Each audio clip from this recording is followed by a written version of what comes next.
could give us a little bit of information about who your parents were and where they lived and what they did for a living. My mother was born in Indian Territory, a small town called Weber's Falls, in 1883. My father was born in Hinesville, Arkansas, in 1884. His name was Miles Cleveland. My mother's was Martha Adline.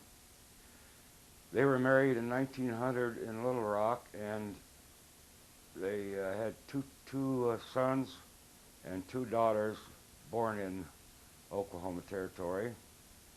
My mother came out to Modesto, California in 1912 with the four children, which must have been quite a trip for her alone. My twin sister and I were born in 1915 in Modesto, California, center of the San Joaquin Valley, and I had two younger brothers, and my father came out about a year later and was a building contractor. Uh, as I said, my twin sister and I were born in Modesto in 1915, lived there. My dad would work there. When I was about 13 years old, my dad, being part Cherokee, decided that 13 years was old enough to get out from work, so I left home, stayed with my older brother for a couple of years, and it got so bad there was no work in San Joaquin Valley during the Depression, so I enlisted in the Army. I was stationed with the 7th Infantry in Vancouver Barracks, Washington for some time, and then transferred to the Presidio of San Francisco to the 30th Infantry. Being 16 years old, I didn't have much time for a formal education, but I went to night school in San Francisco, high school classes, and then later in the Army I went to different schools and finally got enough degrees to warrant some kind of a degree, but I never pressed it, having retired in 1955 and moved over here to Morro Bay. So I served around the world, World War II in Europe and Korean War 15 months, and then in Japan for a year, the Pentagon for 3 years, and finally my last assignment was in Fresno, California, in charge of reserve units. Okay, let's go back now and start with the OCS training. Give us a little bit of the story of what kind of training you did, who were members of your OCS class, and all that. In other words, that period of time that led up to your eventual transfer to Camp Campbell. But let's look at your training here first. Well, up until World War II, just in 1941, I was assigned to the 40th Infantry Division. They were a National Guard outfit from California, here at Camp San Luis Obispo. We trained field training, maneuvers at Hunter Liggett Reservation, and the day after Pearl Harbor, we trucked for San Diego. We landed at Del Mar Racetrack and billeted there and patrolled the coast from Oceanside, California to that part of the division, our regiment, patrolled from Oceanside, California to the Mexican border. We were there until the first of the year, and then moved to Fort Lewis, Washington for further training. In March or April of 1942, I was selected to go to infantry school, OCS, Fort Benning, Georgia. There were approximately 60 enlisted men from 40th Division signed on that order to go to OCS. We went to OCS and graduated in August of 1942, and I think about 48 or 50 of us was assigned to the 12th Armored Division, Camp Campbell, Kentucky. Most of us were assigned to the 56th Armored Infantry Regiment in the 12th Armored, and trained until maneuvers in 1943. We went in September 43. We went on Tennessee maneuvers. We wound up maneuvers at a little town, Watertown, Tennessee, in the early part of November 1943, and our vehicles were all left behind. We and trained for Camp Barkley, Texas. I was assigned to H Company, the 56th Armored Infantry Regiment.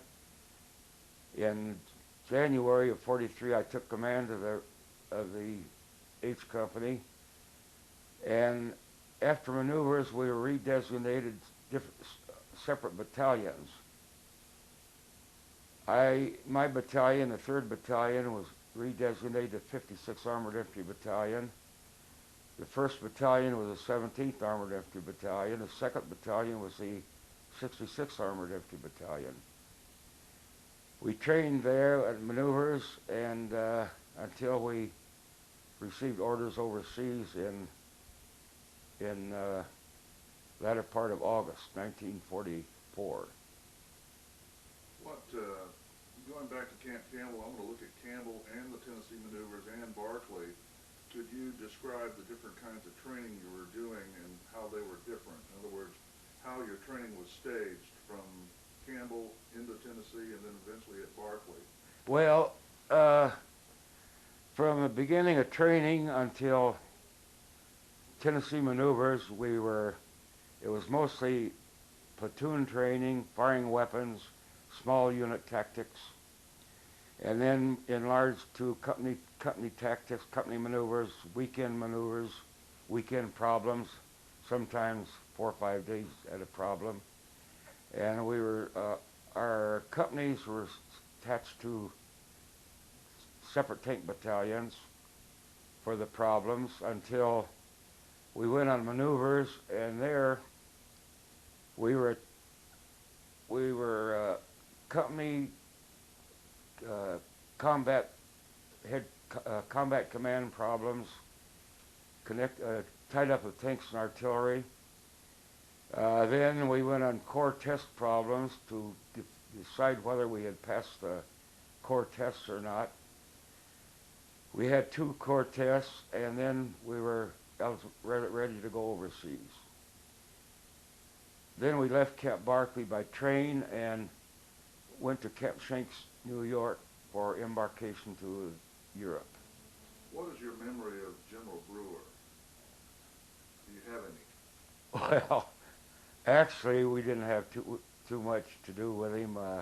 I saw him several times. He was a little sour.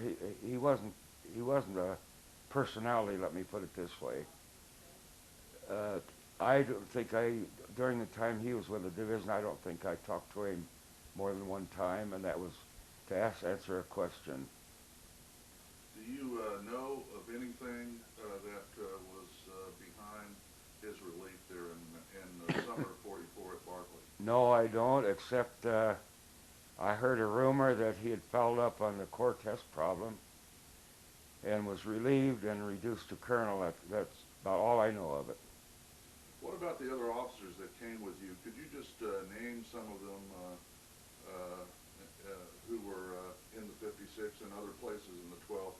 Just some names that you remember of this group of 48 to 50 men. Well, from my OCS class, we had Carl Helton, who was assigned, I believe, to the 17th. Charlie Newman was assigned to the 66th. Bob Ferguson was assigned to the 66th. Harvey Mailing to the 17th.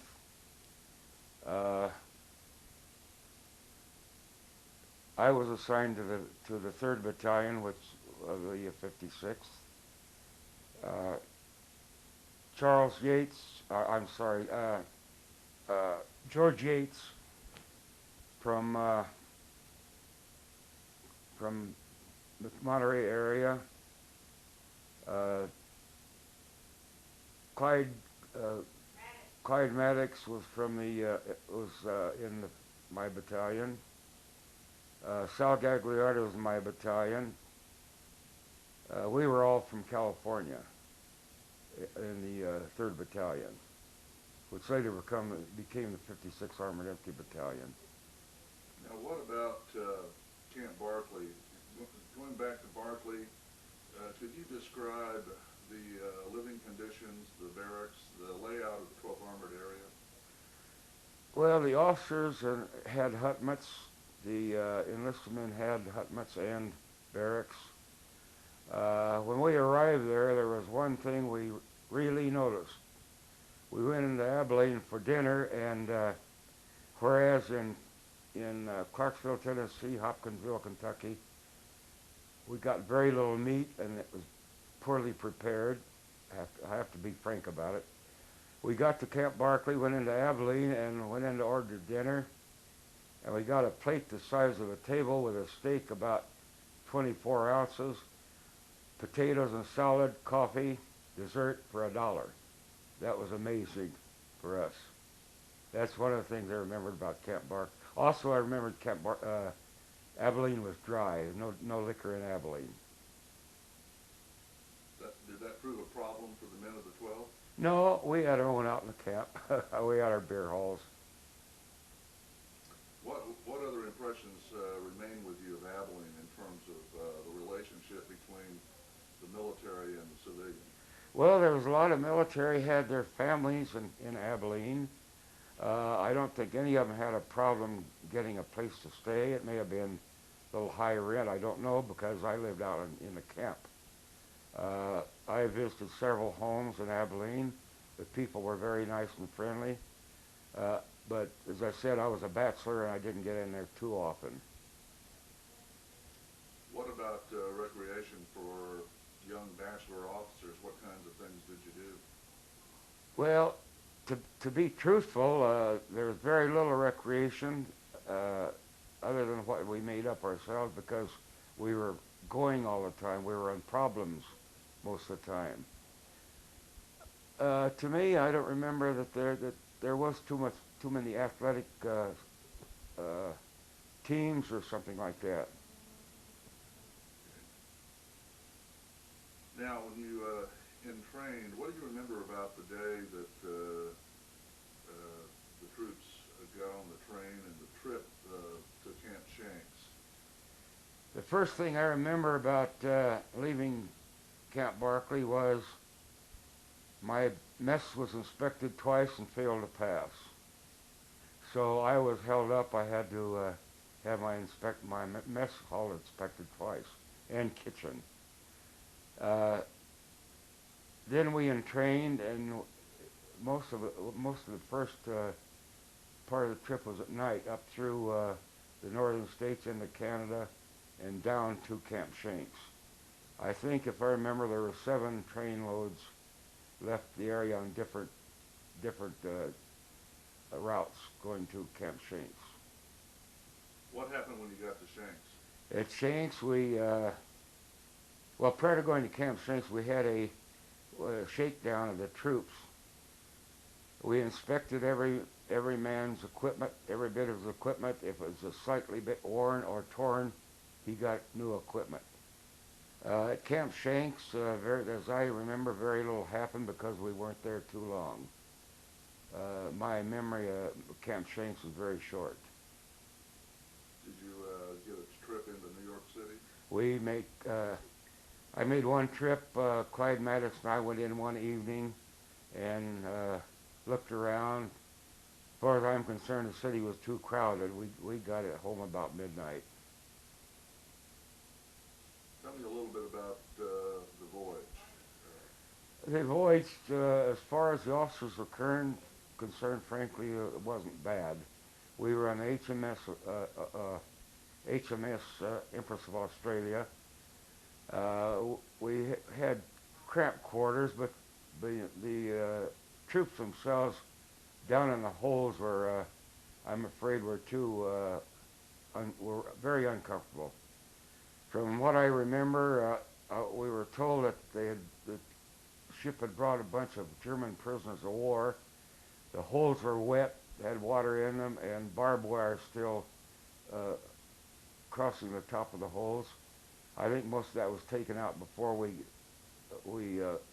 loaded onto the ship. But from what I remember, it wasn't too comfortable for the troops. What kind of things did you do? In other words, how did you pass the time? Reading. I passed most of the time reading. I think most of us did, sitting out on the deck getting the sun. Uh, I remember one occasion we were told that the British crew of the ship were selling our army rations to the troops, sandwiches and stuff like that, which the troop commander, Colonel Evans, didn't go along with. He put a stop to that. What about the food? Your memory of it? Not too good. Not too good for a troop ship. It was plain. It was not as good as our regular army fare. What happened when you get to England? Where'd you land, and what happens then? We landed on a very cold, rainy day at Liverpool.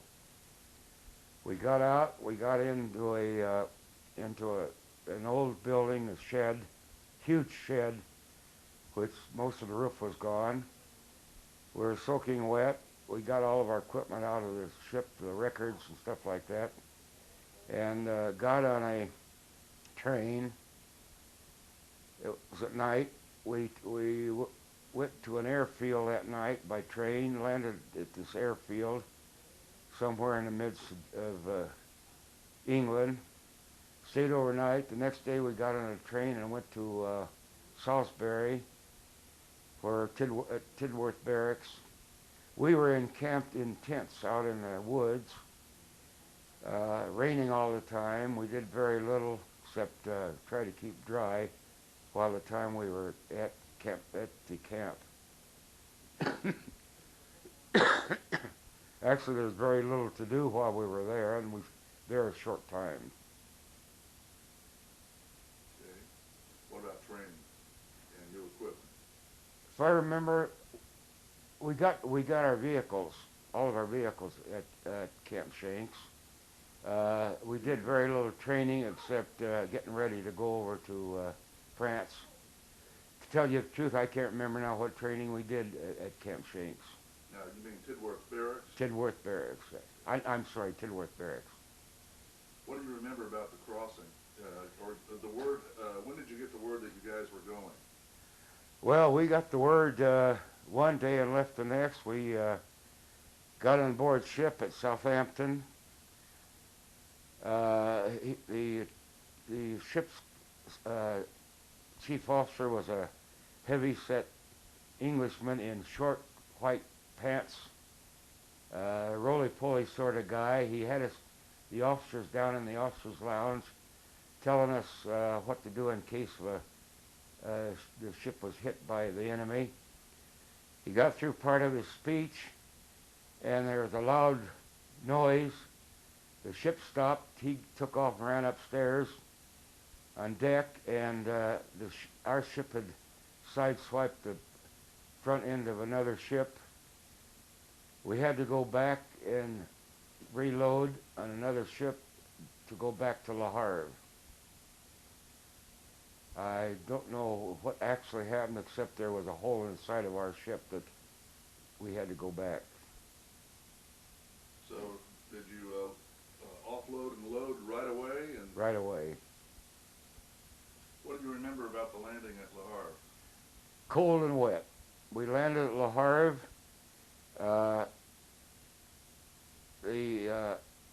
There was a convoy of empty trucks, cattle trucks waiting for us.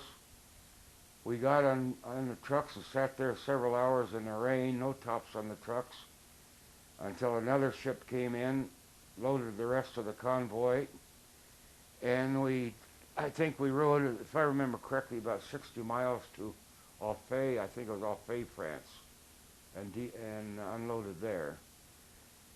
We unloaded in a field of sugar beets. Mud was up to our knees, and we were told to pitch camp there. And there was very little place that was dry that we could sleep. So I went ahead. I told the battalion commander that I was going to find a barn for my troops, so I found some barns, and we slept in the barns that night. From there, I don't remember too much until till we started out cross country. Well, take us on those first days of combat. What's your first memory of what happens? My first memory was a little town of Utweiler. My company was assigned to take the town. We had some fighting. We took Utweiler, little resistance. I believe the Germans had a couple of tanks there. The rest were infantry. And if I remember correctly, it didn't take too long to get into the town. Do you remember what other units were with you? No, unless it was one of our infantry battalions from our division. What happens next? From there on, we continued east. I can't remember the names of the town except we went through Nancy, one of the towns that we hit. We had no action there. It was farther on ahead. Where did the action take place that where you were with the 23rd Tank and observing Colonel Meigs's operations? I can't remember the name of the town. I believe, actually I don't remember, because I was attached to him at night. We went up to the Maginot Line at night, and we attacked in the daytime, but I don't remember any of the towns we were near. What do you remember about the events? The first I remember was we moved into position at daylight on the reverse side slope of a hill. Colonel Meigs had his tanks spread out on the reverse side of the hill. I had my company dig foxholes and slit trenches. And first we knew we received fire from the rear. And a couple of Colonel Meigs tanks were hit in the rear and caught on fire. Right left of me was a pillbox.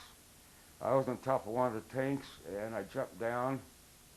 The crew got out of their tank, and it was hit. And we got in this pillbox. There was about 2 feet of water, so we sat up on a kind of a shelf until dark. The ammunition from the tanks was exploding. So about all I remember was sitting in that darn pillbox until dark so we could get out. And when we got out, I got my company out and reported back to the battalion commander, the 56th Battalion commander. And what did you do next? Do you remember? From there, we moved east toward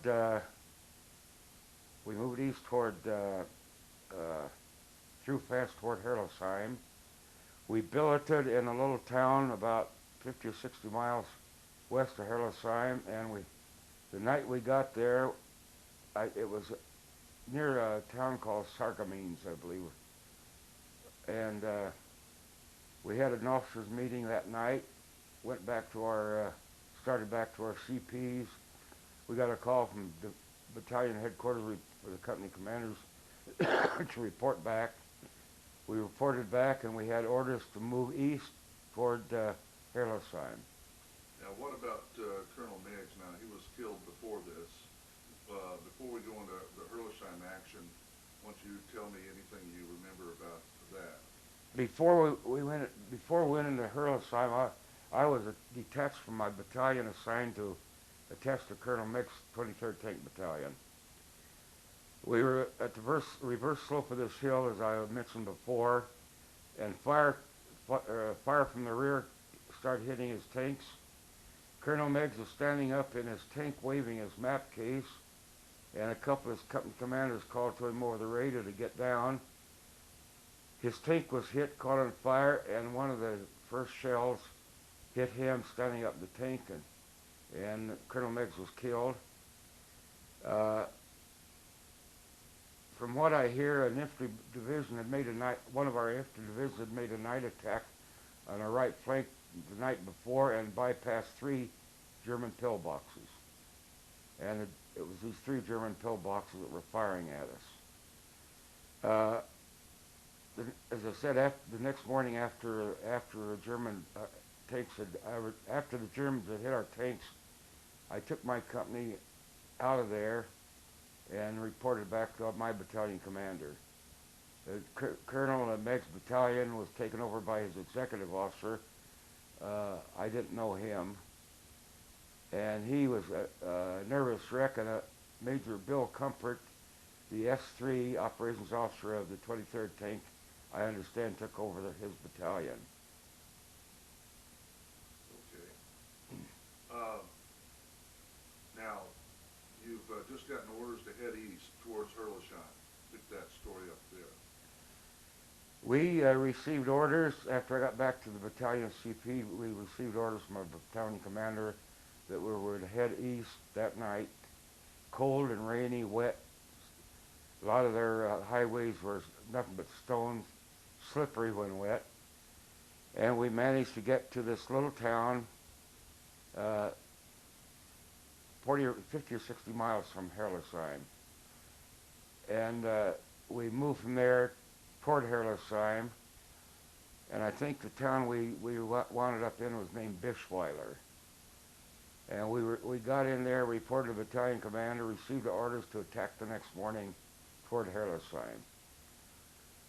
And the next morning, I believe it was late in the afternoon that we actually attacked, about 4 in the afternoon. We got into the water mill at Herlisheim. We were there for about an hour, and I was wounded, and that's the last I had of Herlisheim. What about, what intelligence had you been given prior to going into Herlisheim? We had been given very little. From our understanding, there was about 1,000 or 1,100 people in Herlisheim, German troops. But it turned out there was a hell of a lot more. Well, tell me a little bit about your being wounded. There was a courtyard surrounded by a stone wall by the water mill. There was a gate about 6 feet across the side, and I was trying to get there was two companies. C Company under David Fairburn was in this courtyard. I had my B Company in there, and I was trying to get my company sorted out from C Company, and I was standing with one of my platoon sergeants and my radio man, and a 120 millimeter mortar shell landed right outside the gate of this water mill, and I was hit. My platoon sergeant was wounded, and my radio operator, I think, was killed by the same shell. I was evacuated and shipped back to England to the hospital. I was in the hospital about 4 weeks, 5 weeks, and was sent up to Birmingham, England, to pick up a packet of men to take back to France. We were there about a week, 10 days, and it was very boring. All the officers did there was censor letters. And then I took a train back to Southampton with these troops. Detrained at Southampton, got aboard a ship, went to Le Havre. Got off Le Havre, took the 40 and 8 to Thionville, France, to the 3rd Replacement Depot. I was there a couple of days, and I called my division and asked to get back to the division, because if you were a replacement officer in a replacement depot, you're liable to be there anywhere from a week to a month or 6 months until you're wanted, and if you're reassigned, you went to a strange outfit. I wanted to get back to my own company, so my division had my first sergeant take a jeep and come to Thionville to the 3rd Replacement Depot, picked me up, and I got back to my outfit. What did you do then? I took over my company. Who had been commanding at since your departure? From my, as I remember, Captain Gagliardi had it a while, and uh, I think a lieutenant had it. I can't remember his name. John. Sorry, I can't remember. It's okay. And Lieutenant. I'm sorry, my mind is in a whirl here now. So was there any, what about the person? Vanderhoff. Lieutenant Floyd Vanderhoff took over the company while I was gone, and I took it over when I got back. Lieutenant Vanderhoff, I believe, had originally been in A Company. So what did you do that point on? I took over the company. We were there a few days in a little town, I believe it was called Sainte de Charbonnet, a little coal mining town. Then we moved out, and before I returned to my unit, they had fought through Colmar. I missed the Colmar, France part of it. We attacked south along near the Rhine River to Speyer. We fought into Speyer, Germany. And we had the 714th Tank Battalion. Colonel Gene Norton was the 56th Battalion commander, and he's also the commander of the Task Force Norton, which was a 56th Battalion, the 714th Tank Battalion, and 1 Field Artillery Battalion. And from there we crossed the Rhine and fought southeast down into Germany. Where did you cross the Rhine? I believe, if I remember correctly, we crossed near Speyer. Before we leave France, what's your memory of the French civilians, the interaction that you had with them? What was the relationship or memories? Well, my memory of them wasn't too much. I dealt very little. At one time I was billeted with a French family. Well, that was when I came back from the hospital the first time. I was billeted with a family, and very nice people. Had plenty of wine. Very, very sociable, but that lasted just a few days. Other than that, I had very little connection with the French people. Could you tell me the difference, if there was one, in the way when you were moving into a village, whether it was French or German, how the difference, what difference there was in the way you dealt with the people in that community and the searches to the houses and that kind of thing? Well, actually, we did. I don't remember searching any houses except where there, in France, except where there was possibly German troops that we encountered. In Germany, I saw very little of the French population. They all hid out while we were in the town. So very few of them. Okay. Well, what happens next? You cross the Rhine. We crossed the Rhine. We went through a town, Ludwigshafen. We went south toward Augsburg. If I remember correctly, we fought into Augsburg to cut the highways with other troops, to cut the highways, keep the Germans from getting any farther south or west.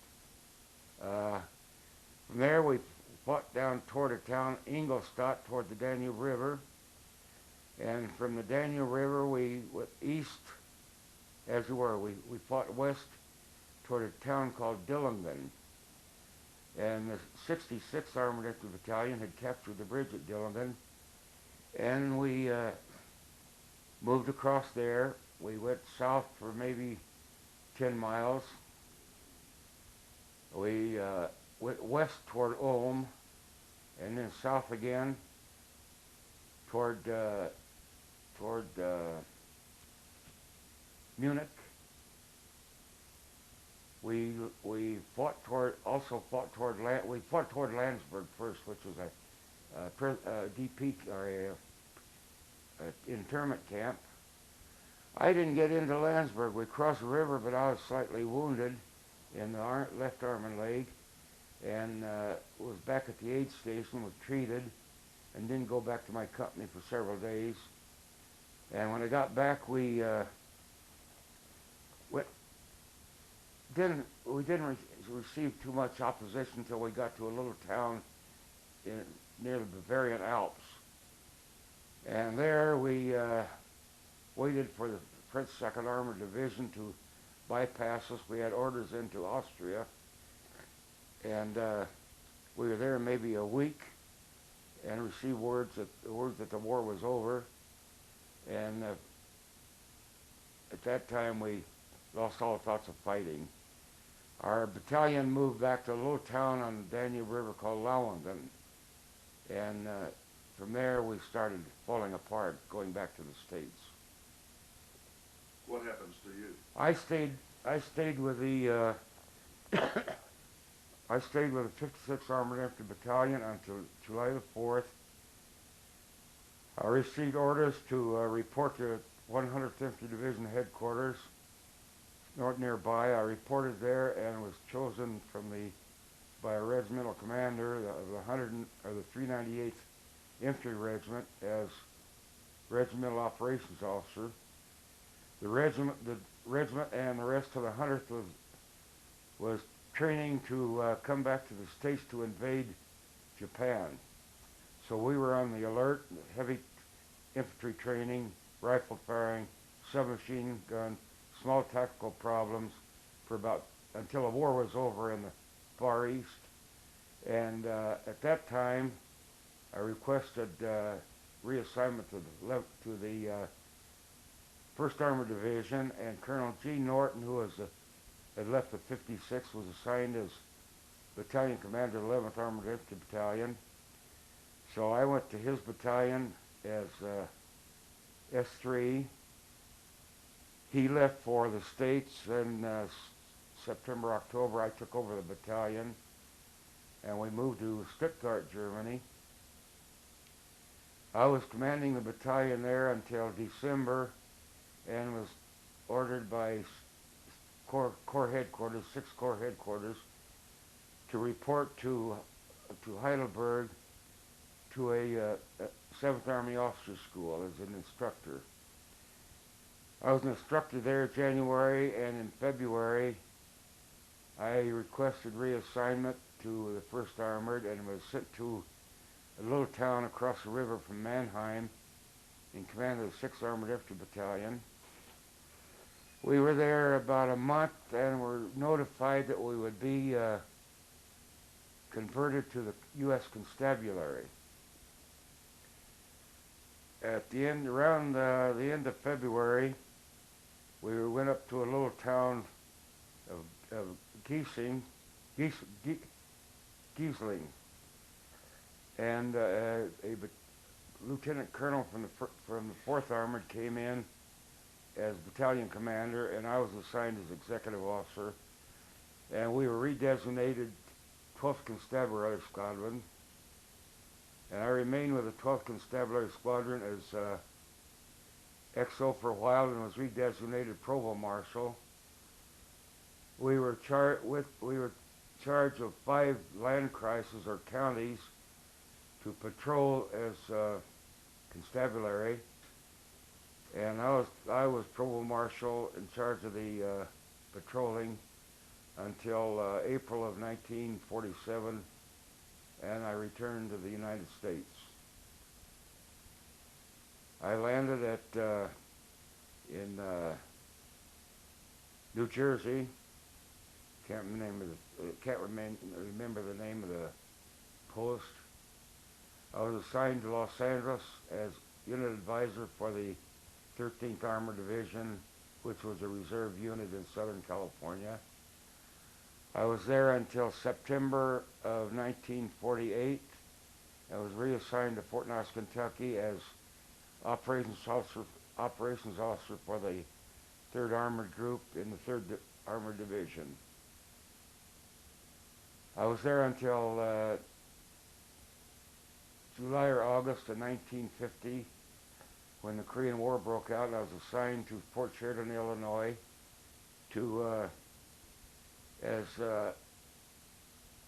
in the Chief of Staff headquarters in the Ninth Corps, being activated to go to Korea. We did very little training. Most of the time we did just organizing the Ninth Corps headquarters for about 5 or 6 weeks. Went to Camp Stoneman, California, and then to San Francisco to the port of embarkation. Got on a Liberty ship there and landed in Busan, Korea, and were there overnight. Went to Daejeon, Korea, and set up headquarters of the Ninth Corps and became active in combat as the Ninth Corps headquarters. We had various divisions under the Ninth Corps. My main job in the Ninth Corps was chief of the liaison section. We had liaison officers down to various units and up to 6th Army headquarters, over to the other 2 Corps headquarters. And I also was in charge of the operation room, briefing the Corps commander each morning at 9 o'clock.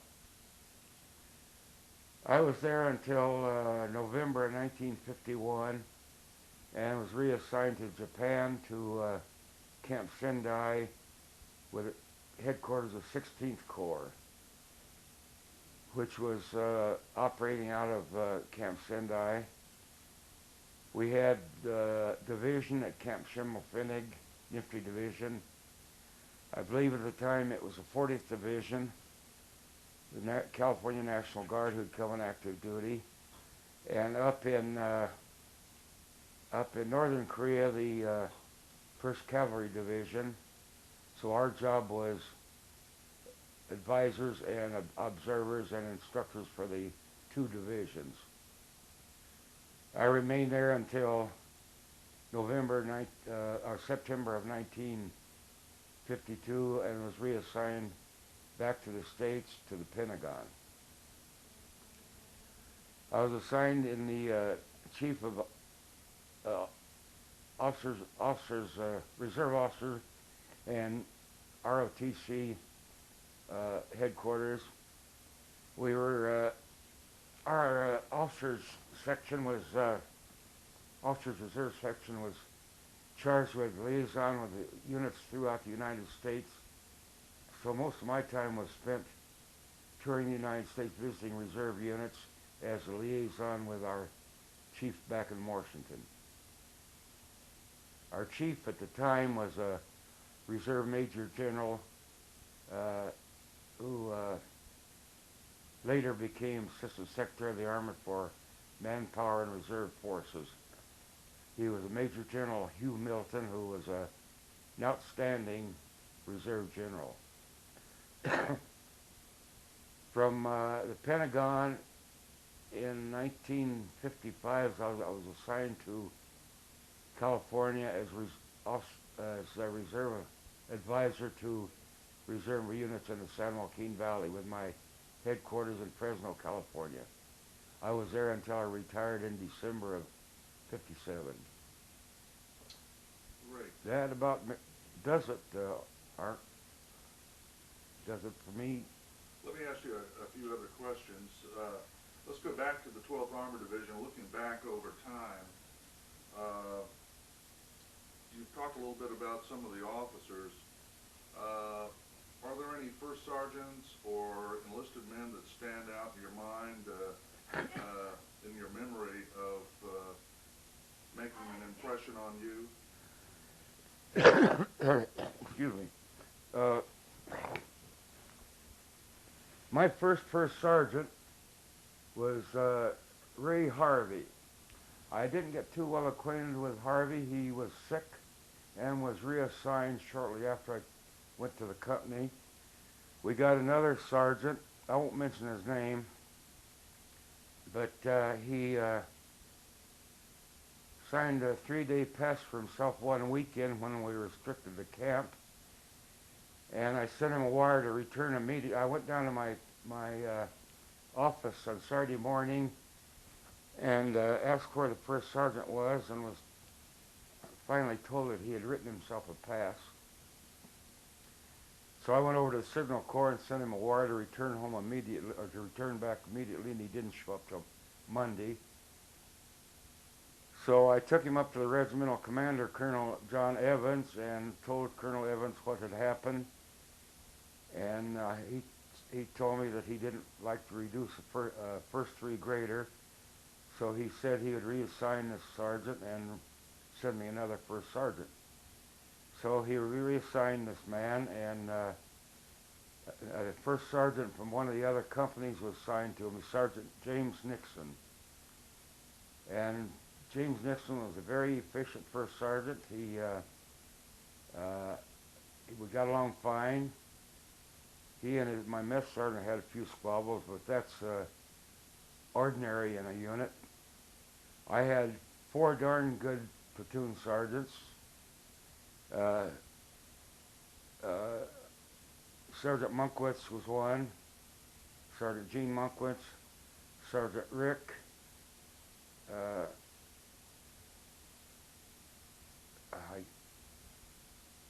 I can't remember the other men. Darnell, Sergeant Darnell, and I had another young sergeant, my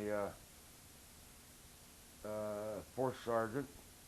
I had darn good, I can't remember his name now, but I had 4 very darn good platoon sergeants. I had a good supply sergeant. I got rid of the first one, got a good supply sergeant, and I didn't have to change any of them. And when we reached Herlesheim, I recommended 3 of my platoon sergeants for commissions: Sergeant Monkwitz, Sergeant Darnell, and Sergeant Rick. Unfortunately, Sergeant Rick was killed at Herlesheim. I don't know whether Sergeant Darnell was or not. I haven't heard of him since then. Sergeant Monkwitz was wounded and left the company. Came back to the States and was discharged. I heard from him for several years, but I believe he passed away 10 or 15 years ago. The sergeant that was with me, that was wounded at Herlesheim, was discharged. I understand he spent several years in and out of veterans hospitals. I lost track of him. I wrote to him at his old address about 10 years ago, and I received a nice letter from his wife that he had been wounded in both knees, and he lost one leg and finally died of a heart attack. An excellent sergeant. Other than that, I had very good non-commissioned officers. What do you remember about Marvell Rowland? Now, I don't think he was... I don't remember Marvel. In fact, when I came back to my company after being wounded the first time, I didn't get to know quite a few of the men. I knew the old men that had been with me in Camp Camel, the original cadre, but a lot of them I knew to talk to, but I didn't remember their names. What about Sal Gagliardi? What do you know about the circumstances leading to his death? When I was wounded at Herlesheim, I believe Sal Gagliardi was with A Company or Service, the Commanded Service Company. I don't remember. But when I got back, Sal was acting S3, operations officer for the battalion. And I got a call from the battalion commander one day, and I went up to see him. He told me that he wanted me as operations officer. I said, well, I'd like to stay with my company. He said, well, unfortunately, he says, Sal wants to get back to his company. And he said, I want you as operations officer. Well, I was assigned as operations officer, took over as operations officer, and I don't remember. Yes, I remember. I'll have to go back a little bit.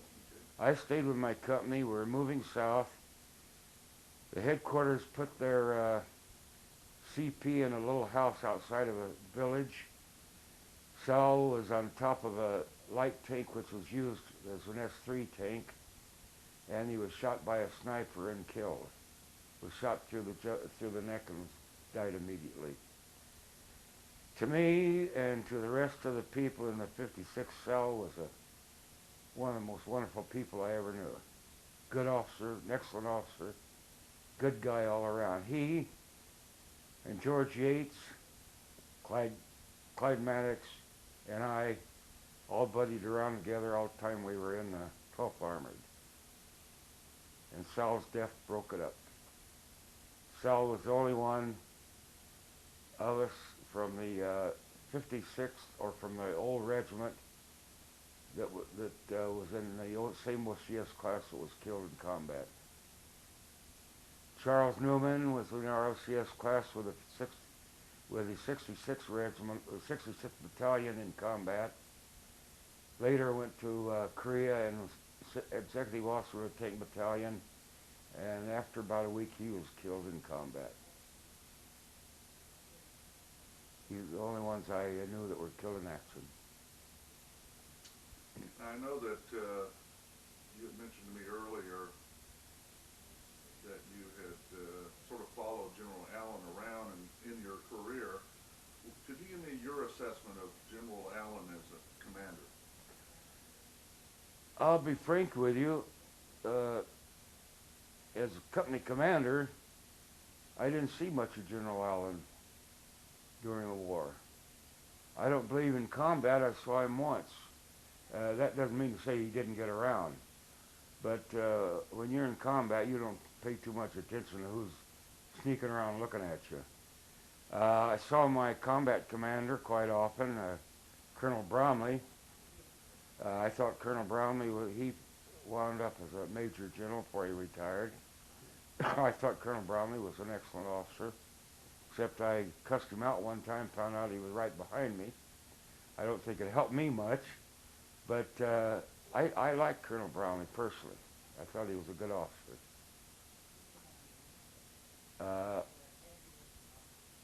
I didn't see too much of Colonel Innes, or General Innes, who was combat commander of Combat Command A. George Yates, before we left Camp Barkley, was reassigned to Combat Command A as operations officer, so when we could, I got together with him during the war. Or he came over to see me, and I talked to General Bromley a couple of times. I'm sorry, General Innes a couple of times. Then I saw General Innes at Fort Bragg. He was commanding officer at Fort Bragg. When I was at the Pentagon, I went and visited with him there. And then when I came out to California before I retired, he was in 6th Army headquarters. I visited with him a couple of times, and then he retired. And I understand that he died of around 66 years old, very young, shortly after he retired.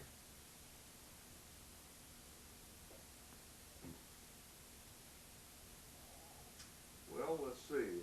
Have we covered everything? Can you think of anything that you would want to add to your interview that we haven't discussed or haven't asked you about? No, you might have to do a lot of editing though. But I think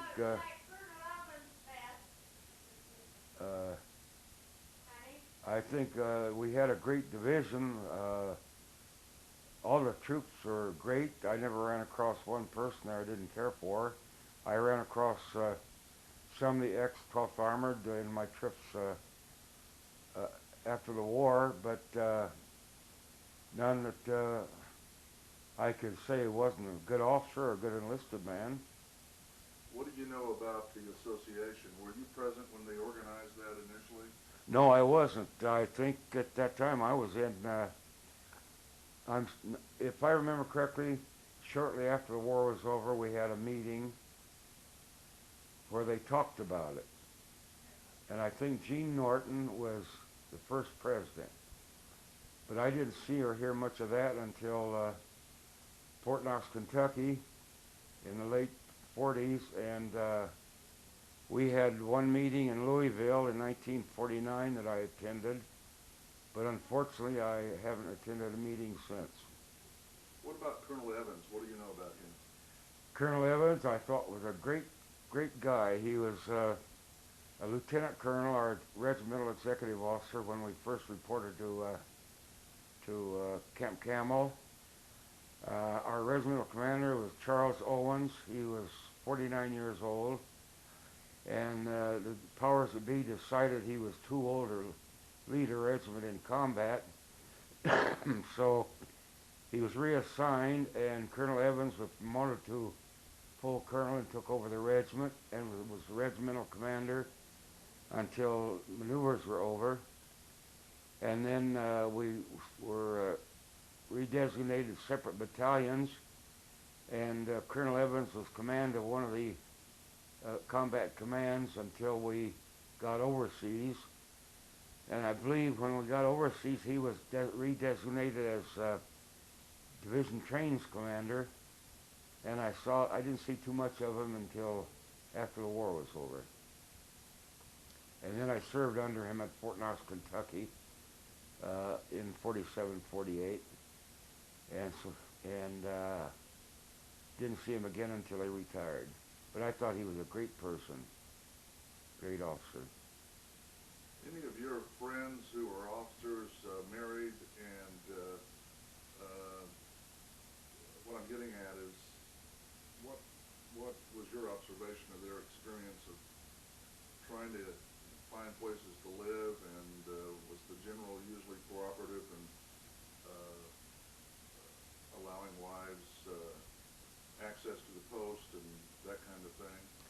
I didn't see too much problem, except I think in getting around Camp Camel, Kentucky. The Camp Camel was halfway between Hopkinsville, Kentucky, and Clarksville, Tennessee, both small towns. And I think they, if I remember correctly, they had some problem getting housing for their families, but I don't think too many of them had their families at Camp Camel. And if I remember correctly, not too many of them were at Camp Barkley. And I had two officers that I knew at Camp Barkley that had families at Abilene, but I don't think they had too much problem getting housing for their family. Neither one of them had children, so just their wife they had to look out for. Well, if you have nothing further to add, we'll call this an interview. Well, I'm happy you got here, Vern, and I'm glad to talk to you, and I've heard a lot about you and read about you, so I feel that I know you now. Well, thanks so much for the interview.